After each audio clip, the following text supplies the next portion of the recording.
So I've modified my title a little bit, and the similar concerns that have been expressed so far, I'm going to mirror them a bit using the RGSY data. And some of those concerns are how youth religious identities, and I'll deconstruct that a bit, how that translates in sort of popular perceptions about young people and their religious identities. And I have some ideas as to why there's a disconnect between what youth are saying to us and what people sort of perceive about youth and religion. I'm interested in the use of terms and the meanings for youth and how complicated that is and how we're thinking about it and developing it. And then I'm thinking about the limitations of the terms, and I have some ideas, maybe gender and sexuality studies can kind of help us out a bit, but how maybe it's the limitations on the terms that are creating some of these misunderstandings. So in this paper, what I'm going to do is highlight the way our religious and non-religious respondents discuss their beliefs, practices, and religious identities, considering the language that's being used and developed within the growing body of non-religious and SBNR youth. Although popular perceptions and notions about religious identity and sexual identity tie religion to an adult demographic and sexuality to a youth demographic, our respondents are articulating passionate and engaged religious identities, even for those who don't consider themselves to be really religious. Figure that out. Youth are often framed as apathetic towards towards religion, and there's frequent reference to the growing numbers of youth who identify as non-religious or SBNR. And so I pulled some of these titles from articles because they demonstrate some of this notion of apathy. So in McLean's in 2009, that teens lose faith in droves, and that Islam and atheism are on the rise, while Christianity fades, and that doesn't seem to be represented in most of our studies. And then Canada is adrift in the religious world. Our secular youth are illiterate when, and then I love that there was a typo in the title about secular illiterate youth, so I left it there. When it comes to religion, and that will not serve them well in dealing with the wider world, secular, that they're illiterate in some way. And then there was another one, organized religion on the decline, and the title was Religion in Canada, mostly for mom and dad. And so some of these titles are kind of doing this work that I'm concerned about, this misrepresentation of young people and their religious identities. And what we find is that across religious, or in the RGSY, and it seems elsewhere as well, across religious, non-religious questioning, young people, our interviewees are offering thoughtful and thought-provoking commentary on the potential role of religion in Canada today. So I'll talk a bit about the RGSY project and some of its background, and Pam is also going to be presenting this afternoon on it. And if I'm going quickly, it's just to meet the time so I can get the youth their sentiments up there, but we'll be happy to answer any other questions. So it's formally titled Religion, Gender, and Sexuality Among Youth in Canada, and naturally we shorten that to RGSY to make our lives easier. It's led by Pamela Dickey-Young, who's right over there at Queen's University. I'm the collaborator, and then our research assistant is Ian Cuthbertson, who's also at Queen's. It was developed out of a UK project that was funded by the Religion and Society program, which is a huge program, which Elizabeth also spoke about, which was led by Andrew Kamtuck and Michael Keenan and Sarah Jane Page, who were researchers on that project. They generously gave us their survey. We adapted it to the Canadian context. We then piloted it. We then reformulated in some way. So it's a mixed methods project. We had an online survey that was live for a year, July 2012 to July 2013. And then we were doing one-on-one interviews with a certain number of the survey participants, and then video diaries with another method. So we are still collecting some of the interview and video diary data, and I can't report on all of it just yet. But what I noticed in the surveys in particular was that one of our questions towards the end, one of our qualitative questions, which said, what does your religion mean to you? The language of non-religious, SBNR, and religious was actually really similar. And so I was struck by that. What did that mean, that they are describing things in such similar ways? So I'm going to largely talk about the survey and the response to that, and then our opportunity in the interviews to dig into that a little bit more, to get a little bit more flesh on that. Yeah, look, there we go. Andrew, Michael, Sarah, 18 to 25 years old, living in Canada, funded by the Religion and Diversity Project. That's our cute little candy jar, which was Pam's idea. You'll see that again this afternoon. We love our candy jar. There are 4 primary aims. So to explore the constructions and management strategies undertaken by young adults concerning religious and sexual identities, examine significant social, cultural, and political factors, study how these young adults manage their religious, sexual, and gendered identities, and to generate rich quantitative and quantitative data to contribute new knowledge on this subject. So religion, these are our numbers from the survey. And as I say, we haven't finished with introducing video diaries, but the religious identifications from our survey, which is 486. 86. Thank you. This is how they're breaking it down, and interestingly, Peter, in slight difference from what you're finding, they are cross-referencing religious identities quite a bit. And I wonder if that's a factor of 18 to 25 and maybe not the next age range. But you can see that predominantly Christianity is being represented, but for many of them they're saying Christianity plus. So it's Christianity and Buddhism. Some of them are saying that they're Jewish, but also referencing something that isn't a religious tradition, that might be a spiritual sensibility. So they're mixing and matching quite a bit, and maybe that's a factor of age, I'm not quite sure. You can see our next highest bracket then is non-religious, spiritual, but not religious, and other. That's our next biggest grouping of participants. The majority of our respondents identified, and this is probably a factor of our survey, as somewhat to very liberal. Almost 17% identified as somewhat to very conservative, and then about 18% identified in the middle of the scale. Very few respondents stated they engaged in public religious practices on a daily basis.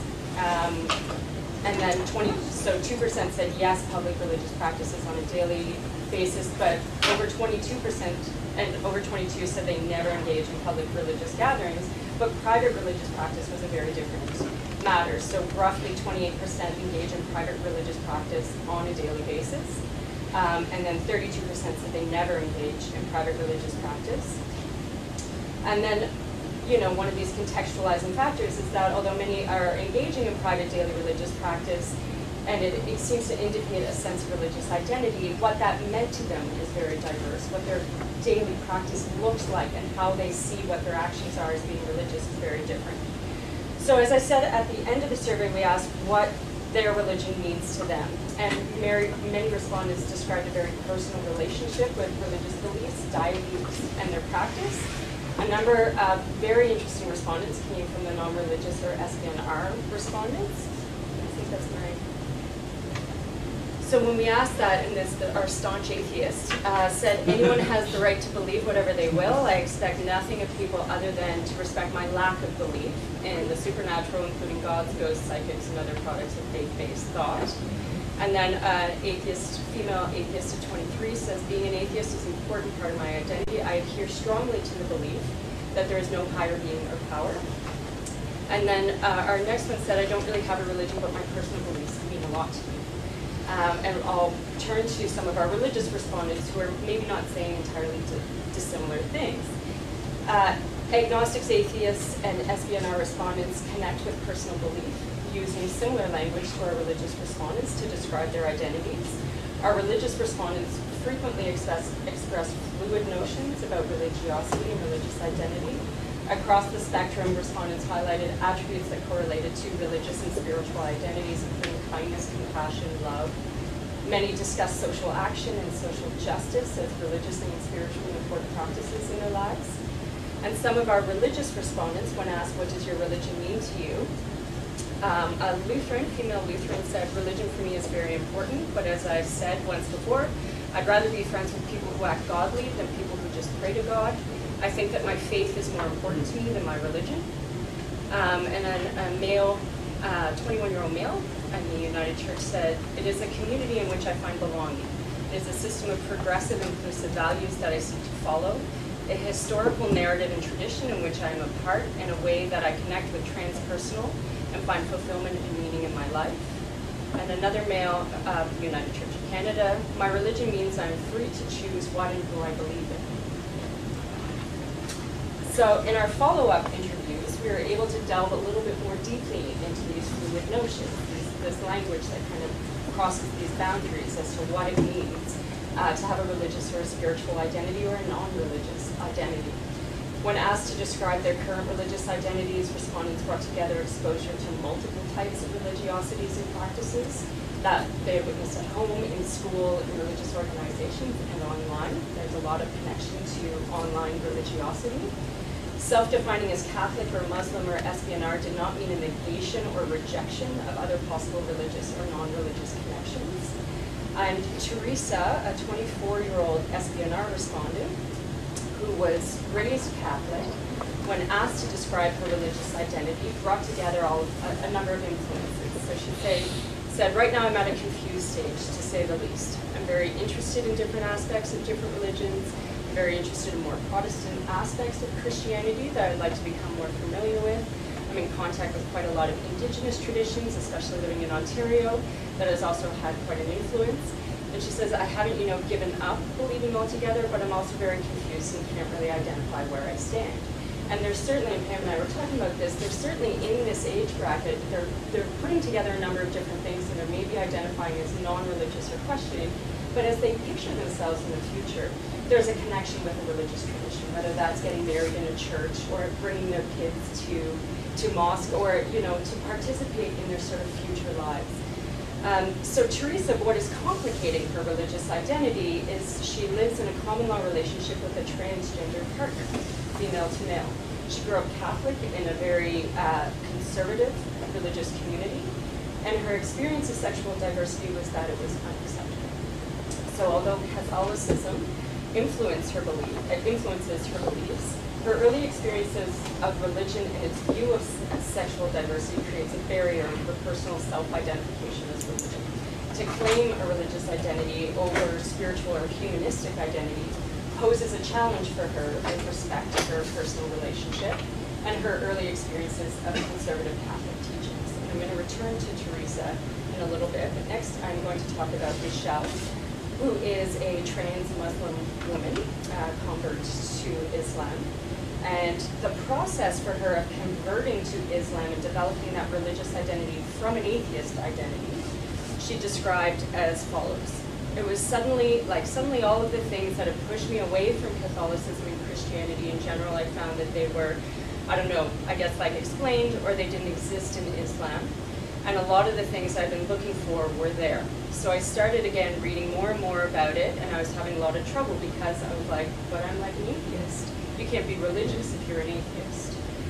So growing up for Michelle in a Catholic household, she associated Catholicism as something that old people did and was unable to find a personal connection with the teachings that were part of her home life and her time in church.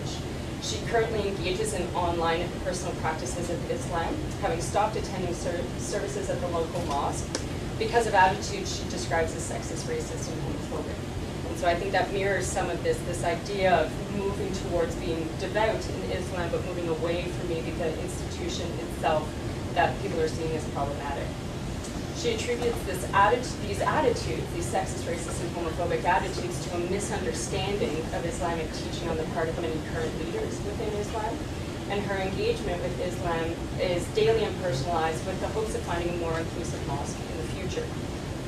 For Cindy, leaving a religious tradition did not erase the expression of that religious tradition within daily life or daily thinking. Oh, I didn't put her in here. What she said was, I like to say I'm spiritual but not religious, but sometimes I see myself thinking in a Catholic way. And so the question, what does that mean? How does thinking in a Catholic way compare with thinking in a spiritual but not religious way? And as she explored that, what she revealed was that there were similarities between her non-religious and her spiritual identity and early teachings from Catholicism, but with particular reference to her mother's influence in her Catholic upbringing.